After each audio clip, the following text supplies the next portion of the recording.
Welcome, gamers, to another edition of Boomer Game Reviews. Today is a full review of NHL 25. So for starters, I'll go over the main game modes, what they are, and what I thought. World of Chel, if you play online competitive, that's where you'll be most likely. There's single player competitive, sort of, and Hockey Ultimate Team. That's kind of a boring mode, and all they do is beg you to buy stuff over and over.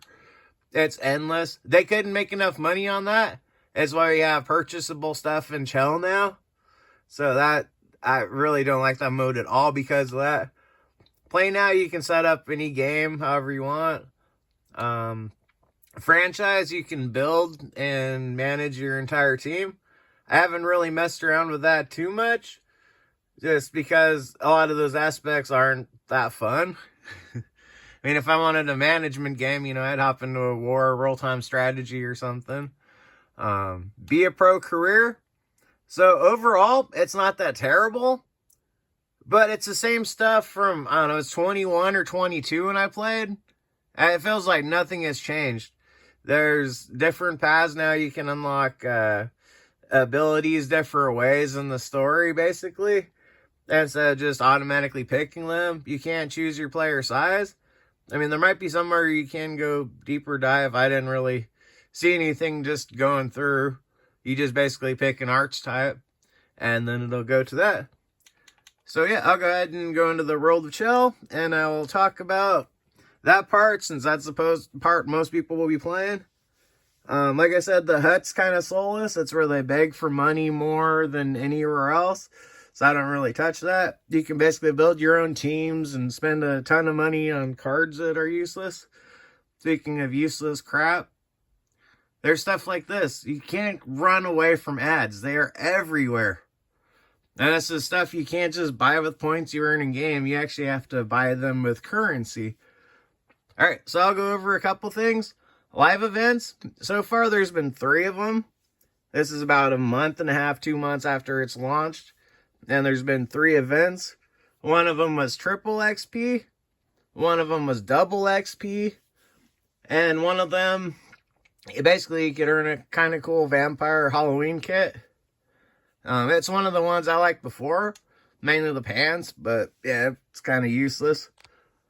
So when those events are there, it'll be a Halloween one that'll be listed right here. And I'll push these down a column or 2. There is a 6-on-6 and a 3v3. 2 of them having 3v3. So that's the more prominent one, just to get more people into it. So one's eliminator. That's just 3 people and a goalie. No penalties, no nothing. Everything's fair game. There's a lot of people that sit in there all day. So yeah, it's a little bit of a pain. 3's eliminators. It's kind of the same thing, except tripping is basically the only penalty they call. You can hit early, late, board, break the glass, whatever. It's kind of fun. Pro-Am, that's basically you're taking on 3 pros, 3v3.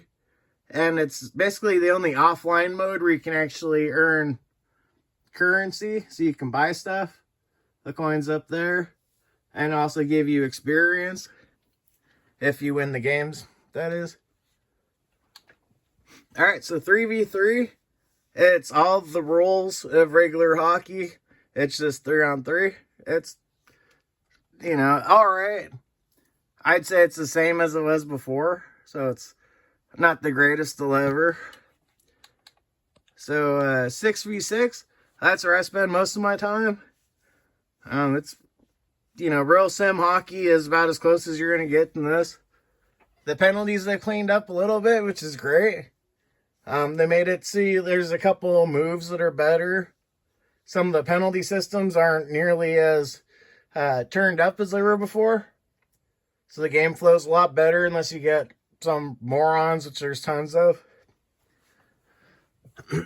And quick play 3v3.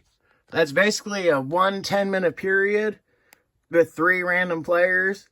It doesn't really count for much except for stats.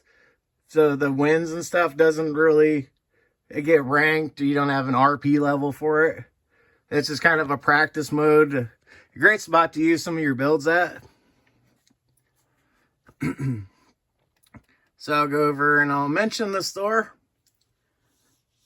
So basically they've added more and more stuff to buy with actual cash currency.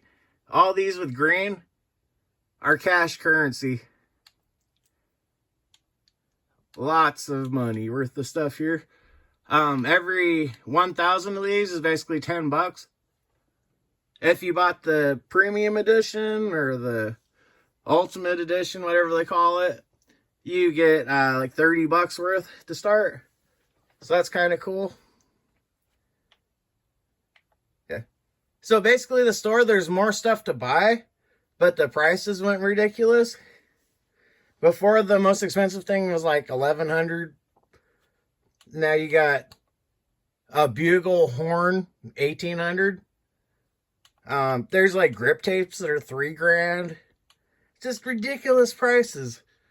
A diving dab, $2,200. Typically about $500 or $600 is the most coins you'll make in a game. So that's a lot of games for some gear. It's kind of just crazy price. I mean, if you want to get everything, you'll be in this game tons and tons of hours. It's kind of sad that the store is so expensive on some of the stuff. Some of it's pretty cool, but a lot of it is lacking. So I'll talk about the Battle Pass I mentioned before. This is if you bought the standard edition to get this stuff, you know, everything that doesn't say free above it. You have to complete this in the season time. There's 33 days left of the first season. So yeah, if you didn't buy the premium edition with 3,000 of those points up there, you have to spend $10 out of pocket if you want to get this gear. The okay thing about that is if you complete the level up to, I think it's 67, you'll have the 1,000 points again. So you don't have to buy it every season Battle Pass. You actually have the 1,000 points earned again. But the initial one you have to buy for either $10 or you get it with the premium edition. Alright, so I was going to talk about a couple other things. So, like the kits that you can wear. So say I'm the premium. Alright, I'll go back to this. Alright, so I've got one of the premium kits where I'm like the hammer or one of those other ones I showed you. I'll go to this for a second.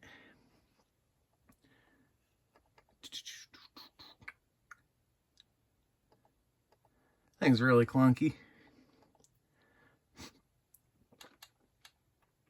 Alright, so one of these ones, you can run as any build now. Back in 24, whatever build you played as, you're locked into.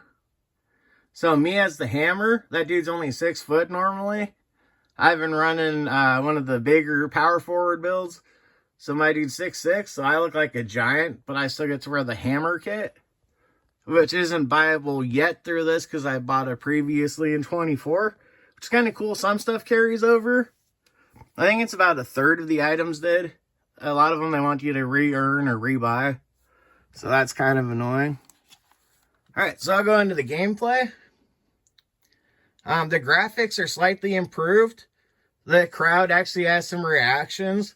One of the games was funny. There was a glitch where it stuck with the crowd just booing for like a minute and a half.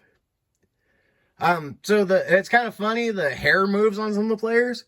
Mine, it looks like a dead squirrel hanging off his back. It's kind of weird. They did add some club options beyond what there was in 24. Not a whole ton. So the gameplay, the movement is a heck of a lot better. You're a lot more agile. You know, you can veer around players, you know, like, you know, where you skirt around someone.